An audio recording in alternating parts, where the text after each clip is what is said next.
فامو أجندة دي مرت لا الأجندة دي مرتي جولة ولون توم توزا خرطت والقبضة ولتوم تبى أجندة دي مرت قروا أجندة على بحني قرتي وانتوتا كبانكي دام سوق أمنا يدتا دام سوق أمنا بقبينا تشينول باسون دبمو قبدي سانسا وانت كسي خديه مساني جيبينسا لا فيتي غرسيسا جرتنا موندا خيساتي قبو وان ديما جرتي خاسيتي دربتو خاچس دربتو نمو لغولي دربو جروان دادي ولي فرچو زيزونا ما فوزا خيساني كما تمام استاذتي ميكان غبي والي زيزونا كيف جراني دي ايو جران زلاي مينك زيزونا كي ساني دي فين نكادوبا ما ايچون نما خدبر لا تاور يني مري زلا نكي من بيخا وان سان نك جاني في زيزون يول سن وان ني سينجو دي مانو سي فينجا ايا مين بيخا يا دي سوان تي فانو سي موندندا مرتغوتو في شيخ روبي اكفيتا والغدا اندن مرتغوتو وغانا ما برسونالي دا ولولتي حرغي جلتين دوختين انو سيجوتين جلازيزو مرتغوتو وغانا ما فاتي ولولتي حرغي جلتين دوختين شيخ روبي تنمو اكفر بعد فرارو شيخ روبي في نموت برا خواسينجو اكبر بعد مخجبسي فرارورك خنرا ادا وان ني جو خبرا جراتن كجي بالولي نكان زيزودا اوكي يو كاستا تري بانكي رامسي مال بليز تري انغدا انيتو يادا انيتو زيزون كان في ادبتو ايه ويلكم اديرو السلام عليكم ورحمة الله وبركاته. وعليكم السلام ورحمة الله. كم جرتني؟ نجيا. في يومامي. قالت ربي. بقى جرتني دينا أول I think سر فولورا كبيرو لرافو تيك تاك كان رتقل في فولو سيقول نبي كودا بوتن ديكا. إيه كبار إيشتين سبعة غادي روحي. Okay. Ya da kesani gutuman gututti daga huba dulle haga tokko daga hejira. Wanti media kanarra deemaa jiraati argaa turre murtii guutuu fillee deebisaa ture deebisaan deebisee immoo karaa politely ta'een karaa seeraan osoo eenyummaa isaa arraba osoo hin diqqeessinii kabajaa qabu isaaf qabu innuu hin beeka nama kamiifuu ilma namaa kamiyyuu bani adam kulli rabbiin kabaja qabaaf qabaataas ta'e dhabaataas ta'e fayyaas ta'e fayyaa qabaatus maraatus ta'e everybody ilma namaati kabajaa qaba takkaallee namallee arrabsee namallee diqqeessee hin beeku namnillee nana biratti akka diqqaatuu fi akka sharafi isaa bu'uun barbaadu walumaa galatti wannan jechuu barbaadu Oromoon kutaa 11 walqixa eenyu biratti walqixa ummanni Harargeetii fi ummanni Arsii warra walirraa hore jaalaa soddaa soni abbootii keenya dur waliin qabsaa'anirraa seenaa keessatti waa waliin beeynu haga addunyaa tanarra dhufne seenaa waliin dhagahaatuma guddanne waliin asirra jiraanne haa ta'uti garuu miidiyaan amma deemaa jiru obboleessa keenya murtii guutoo ti wal qabatee ajandaan deemaa jiru murtii guutoo inni dubbatee gaafa awwalaa dubbate waa'ee bittaa bakiinaatiin wal qabatee isaa armaan dura bakiinaa ustaaz Ibsaa Yungalchinee waan jedhurra kan ka'u dubbatee sanirratti dhugaa isaati konkolaataan bitamte abbaan qabeenya tokkollee bituu hin danda'a bitee namaa kennuu danda'a gareenaallee jaarmayaanillee ijaaramanii bituu danda'an rakkoo miti bakiinaan bitame galchuu dhabuuf hanqinna jiru arginee jirra rakkoo gara jirtu arginee jirra haa ulfaatan warri konkolaataa bitan amma wanni nuti dadhabne wanni miidiyaa kanarratti dadhabne nama gahee bakiinaa bite san keessaa hin qabne dadhabne agartee nama bakka waa buufate diinaa ol murtii guutoon achi keessatti hirmaatanii ziizoon achi keessatti hirmaatanii namni nuti amma dadhabne nama jaleedha nama maqaa saniin daldaalu ammoo nu dadhabne sii galee maaliif konkolaataan ustaaz Ibsaa wanni galuu dadhabteef ummatatti galchuu dadhabeen sirriidha. Hanqinna jiru sanillee murtii guutoon kaasee jira garuu ka'umsa sanirratti murtii guutoon ergaa barreesseen boodatti laayivii seene.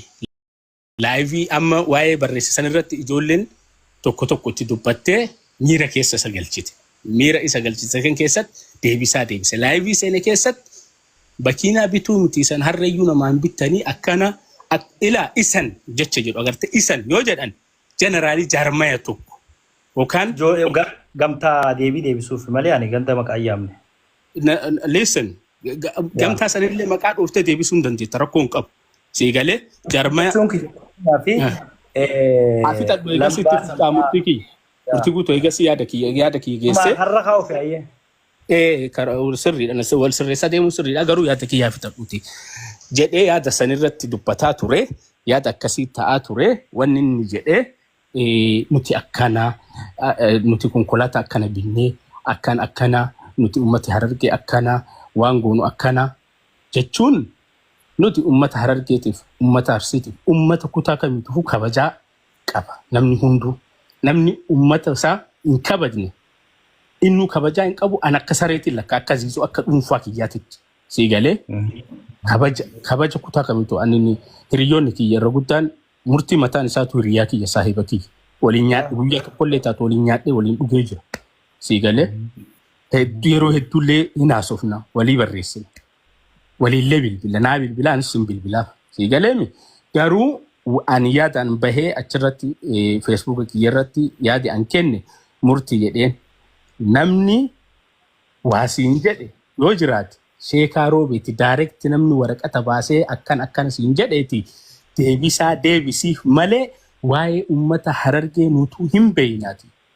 Ummata san hin beeyna arja akka ta'an akka kennan akka isaan konkolaataa ibsaa bitan hin beeynaati. Atiin if dandahii if dhaabbadhuuti kophaa kan kee mataa keetitti socho'iiti. Deebisaa kan kee Sheekaa Roobee dhaabbadhuuti kophaa kan kee mataa keetitti. Multi godi jaalibsa. Danda'ii dhaabbata sanii mataa kan kee danda'iitii ummata jalatti hin dhokatin ummatatti hin hirkatini waan sirraa eegamu isin waan jedhu dhiisuu qaba. Sheekaa Roobeetii ziizoomii namni tuqee diinaa ol ana tuqeemi diinaa ol bar asirratti miidiyaa kanarratti bar Harargeen bakka hin buufanne ana ziizoo bar ummati Baalee bakka hin buufanne murtii guutuu ummanni Harargee bakka hin buufanne miidiyaa kanarratti namni bakka nu buufate hin jiru namu dantaa fi haasaa haa ta'uuti garuu ummata jeneraalii walumaa galatti isaan harree bituu hin dandeettan at least wanni ani jecha murtii guuturraa hin eegne bara sheeka harree akkana godhee jira viidoon sun yoo ka'uu baate hin jira. Sheeroobi maree eenyu qabda? Sheekaa Roobeet. Maqaa maa yaamtee hin jedhiniin sheekuma Roobee sanii. Sheekni biraa haalli hojii qabu eenyu jira duuba? Atire totaalii hawaasa walitti qabde an deebisaa kiyya si galee. Kaltuu battee akkas ta'uu danda'a malee hawaasa wajjin dhimma tokko kan hin qabu qabu. Haasirraa walitti qabamee gamtaadhaan ijaaramee guruppiidhaan qindaa'ee namarra duulu ganda hin qabu yookaan immoo garee miti isaan namuu bakka hin bu'anii okay. Sababa eenyuti kan isaan eenyu nurraa tuuteef sheellambaan nurraa tuuteef meeqa isaan akkas godhataa turan? Eenyuun? Hundi isaanii kan jalarraa kee gubbatti akkanatti hudduun isaa nyaattu wacan sun hundi isaanii eenyu tuuteef ma eenyuun tuqean? Ganda kamiin meeshiin godhee tuqe? No, ganda maqaa yaamuu baate ummata jettee barateen. Ummata kam? Har'aa isin akkana jettuun war jeneraalii walii magaalatti walii qabu jirta bar murtii. Isin akkana warruma TikTok kanarratti bee abaluuf maarree akkas goona jedheetuma gisee hunda maallaqa nyaatee achumaan deemu kanan beektu. Okay, murtii yoo akkas taate amma namnummaa Sheekaa Roobeetiif jedhee si dubbatee hin jiraa? Nama kuma si lakkaa'uun danda'a adeero. Namni Sheekaa Roobee difeensi ni jiraati. Okay, jaalibsatti ni jiraati ni dubbannamee takka. Ayyee jaalibsatti fuudhu. Reefuu litorki naga qabe. Amma si dhagaa jira. Okay. Murtii dhiifama reefuu naga qabe. Laali. Namni murtiirra duulaa jiru hedduudha lakkoofsan qabu yoo laalaa turte har'a qaallitiin teessan xiqqoon jarman jirtu sanuu duulaa turte yoo laalaa turtan nama keessanii namni keessanii tokko lamaa miti amma ziizoon duule jechuu hin dandeenyu keessa keetiin atis duulaatuma jirta ammaa maqaa duulaatiin gaafataa jirta malee maqaa isaa maaltu ta'e wanni san dhugaa hagam takka ragaa qabatamaa qabattee hin gaafanne ammoo wanni kun hatee hattuu baatee fuudhee fuudhuu baatee awwalaa hin dhufne awwala gadi hin baane wanni kun maqaa amma immoo muuziqaa kanarratti makiinaan haa bitamtu jedhamee gabbaa himeen ajandaan kun dhufee gad darbame. Ajandaan kun dhibbatti hundinuu soba maqaa makiinaa binne jechuudhaan dadhabnaan ajandaan kun haa dhufu. Ajandaa kanarra dhoofnee ajandaa kanaan uummanni haa burjaaja'u maallaqa gartee silaa miliyoona takka guyyaa sadii guurame san dhabamsiifnaadha. Makiinaan bitamuu hin dandeenye shaluudha. Dhibbatti maqa balleessii kanaan dhufan. Seegalee ammaas wanni kana godhamee wajjin dhaabbattu waan qabaniif seegalee eenyu maqaadhaa. Wanni kun osoo hin dubbanne sheerroobee bira dhaqaa moosoo baffii diragaa maaliif amma dubbatame maa duraan hin dubbatame maa amma kaafame jedha gaafadhaa isinummaanuu irraa baraa san boodaan murtiitti illee dubbachuu dandeessan. Kanaaf يا قالت اوكي دي تركي كيلن تشتا اوكي قالت تومي أنا يميتكو غافي تكلمون كبتوري زيزو رافي زيزو بالي السلام عليكم. عليكم السلام ورحمة الله. اتفو في ميديا برتي وانتما مرتقوتو دبتو قفاسي مولاتي مالي وانتي غرتي اكا امتا خيسانيتي dalagamu fiidiyoon namni keessamee namni miidiyaarraa uummanni baalisis ta'e artiistis ta'e qabdan kan hin dalagin murtiguutoo hattuudhaa maarreedhaa jinniidhaa jettan kana akkamitti mul'atu oolee wanni murtiguutoon dubbate sun gaafiin sun akkamitti mul'atte tokkoffaadha deebiin barbaada. Lammaffaa immoo biyyi teenyatuun biyya seeraan bultu murtiitu biyya keessa hin jirre moo biyya teenya tanaatu seera hin qabne moo ammoo sheekaan keessan kabaroobee jettaniif yookaan warreen miidiyaa keessanii kuni bakka bu'aa uummata Arsii yookaan ifuu bakka bu'aa uummata Baalee yookaan immoo maali hojiin poolisiidhaa hoo maali biyyi keenya poolisiis hin qabdu seeras hin qabdu gandummaatu nama bulchaa yoo gandummaa ta'es miti dur gaafa wanni hin jirrele yookaan Oromoon heera qabdi yookaan seera qabdi yookaan diin itti bulchisan qabdi namni miidiyaa irratti gaafatu osoo hin taane namatti ergameetuma gartee wanni kun akkana ta'e ilmi keessa waan akkana balleessee jedhaniiti waa gaafatanii deebisaa oguudhaan tarkaanfii fudhatan kan dhageenye. Murtiin kun nama miidiyaa irrattis beekamaa xiqqaa guddaan inni nama hin beekne malee namni isa hin beekne hin jiru. Sigalee nama daqiiqaa takkatti bikkuma jiru fuudhamu osoo waa irra jiraate tokko. Lammata immoo isin jetteetti. Keessan kana waan jiru ilaale dura namni beekte jaldeessi dhallaa ofiin harku jaan. Sigalee wanni miira keessa nama naqee harargee jalatti dhukatti jaan. Isin hoo nam tokko kan inni dubbatanii namni tokkichi osoo dubbatee namni tokko isan irratti namni dubbata ture malee ummata hedduu innis yoo nama miidiyaa fayyadamu ol oofu viidiyoo ablus dalage viidiyoo marka sigalee keenyas keessaa miishuun muudhaaf kanaani warra kana nam tokko barsanaan inni dubbataan nama 100 guutee isin ni jaama. Kanaaf yoo jaame malee nuti akka harargettis ta'e akka baalettis ta'e akka walla arsittis ta'e wanni irraa dhuunfaa qabamu hin jiru. Namni tokko hangan ziizoo hin jeenitti ummataa miti waan fedhe waan jeellee wanni nama gaafachiisu hin jiru. Maaliif jennaan uummanni heddummaati. Warri masri jiru kan inni keessaan himatu kan inni gartee waan isarraa haasu kan inni waa'ee isaaniitti qaqqoo hin qabne kan inni arguuttu inni agarree ture hedduu argurra sigalee heddummina namarraa kan ka'e jechuudha. Kanaafuu isin yookaan uummata jedhamu wanni namni lama ol kunnaan uummata yookaan ifuu isin jedhamuun dirqama. Namni viidiyoo isarratti hojjetuu fi warri amma atummaan hangas keessa jirtu kana ijaan gallaalee as gubbaratti waan gartee barreeffamaa jiru komentii sana qofoo dubbistee ilma namaatiif kun deebisaa kan keeti jeetin nan yaada yoo gartee akka nama dhugumaan saba Oromoo yookaan ifuu nama gartee diin rabbii qabu yookaan nama gartee dhugaa adda baafatu deemu tokko taate komentummaan tuni yoo dubbiste qofni sii gahaadha.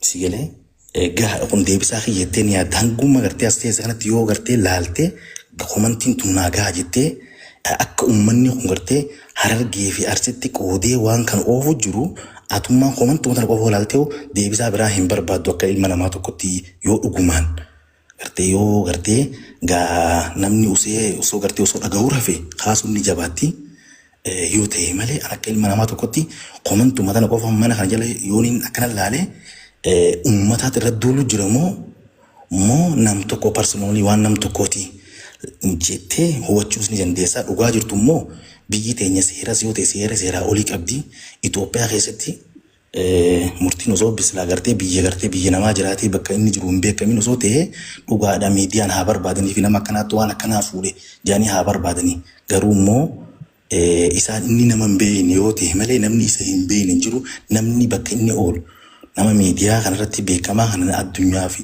waan jeesi hin mullee natti ulfaata garuu nama osoo arkuu hin agarsiisin jiru akka itti agarsiiftu jabaata bishaan irra dhagaa oltullee bishaan dhagaa irratti bishaan dhagaa oltullee hin jiidhu dhuguma garuu an waan takka waan ijoollee hin qabu komantumaan tun ni geessi akka gartee Arsiin guutuu murtii irra duulu jirtu kunuunsinii fi waan biraatiin miti beekaan keessaniif wallaalaan keessaniif hundinuu duulu jirtu ta'e immoo akkasiin akka ijoolleen Harargeedha takkalleen ka viidiyoo to gabbee yaadallaa miti komantii itti barreessu hin jiru maaliif jennaan ni beeyna waan hunda waan beeynuufi kabajaa guddoo fi ulfaatina guddoo uummata kan adda qooduu fi waan hundammoo waan hin barbaanneef garuu immoo Harargeen maal akka godhuu qabdu Harargeen maal akka taate bareechaniis nu beeytu nutis ni beeyna wal beeyna waan ta'eef iddoo wallee waan ijoolleen hin jiru kanuma ulfaadhaan na of kolchan. Galatoomee waan takka asirratti. Dinaa olii qoy jalaa deebisee fi eekuma lama. Wait, walumaan deebista. Okay. Eeyyoo kan baay'ee jechuun jala isaa deebisee fi daqiiquma 2-3 keessatti deebisa. Give me 2 minutes or 3 minutes. Murtii hoggaa dubbannu taayimarii lakkoofsi deeqaa lakkoofsi maaliif namni tokko yoo haasoo dheeraa qabaate dirqama nama rafuun. No, just 3 minutes. 3 minutes. Fikiyyaa qabadha kun 53-56 irratti dhaabadoo wayii. Intaru bakka san. Wanni ani jechuu barbaade obboleessi keenya Sultaan. Yaadatti kennite sirri koomentii argaa jira. Murtii irratti namni hin duullee miti bar. Ilaa. Kaashlabbeen eenyuyyuu bakka hin buutu anillee yoo kaashlabbee ta'e duuriyyee yoo ta'e siigalee ani hin agarre hin jenne argaa jira waan deemaa jiru guutumaan guututti argaa jira osoo ati nutti hin himin osoo hangastii kana gubbaatti hin seeni koomentii argaa jira siigalee murtiin yoo waan fedhe balleessa akkuma tijatti seeratti jira wanni ani jalqaba irratti an jedhe murtii waan akkanaa balleesse waan akkanaa godhe erga jedhame heeraaf seera qabdi biyyi sun heeraaf seeraan gaafatamuun irra jiraata. Fudhatee moo fudhatu anammallee wanni anammallee jala sararee isanitti himu murtii guutuu waan kana godhe ka jedhamee haasahamaa jiru godhe hin jedhu. Maaliifi bakka dhugaan jirtu nama waan san harkaa qabuu fi nama waan san oofaa jiruttu beeka malee ani hin beeku. Nama san waliin illee hin agarre. Waan jedhame waan deemaa jiru siin jechaa jira siigalee ani gaafa isaan waan akkasii an jedhe anuu cubbamaadha ani maaliif cubbuu namni hin qabne yoo irra kaa'e isa kan qulqulleessuu fi kan qulqulleessuu danda'u seeraa fi heera qofa siigalee kana ammallee wanni ati kaafte Sultaanii kenna ummati kan irratti duulaa jiru ummanni miidiyaa kanaa miti. Ida ummanni Harargees kalafa jiru, ummanni Arsiis kalafa jiru. Duuriyyee sooshaal miidiyaa irra jiru kanaa miti ka ummata san ittiin madaalan. Ummata Harargee ulamaa'ii qabna, aalima gugurdaa achi keessaa qabna, ka jaalannu, ka kabaju, ka lubbuu keenya wareegamu. Arsii keessas ummata aalima qabna, ulamaa'ii gugurdaa qabna, ummata lubbuu keenya kutaa 11 keessatti. Kutaa Oromiyaa kutaa 11 keessatti siigalee garuu ummanni sun maalii fi ummata duuriyyee sooshaal miidiyaa ummata Harargees ta'e ummata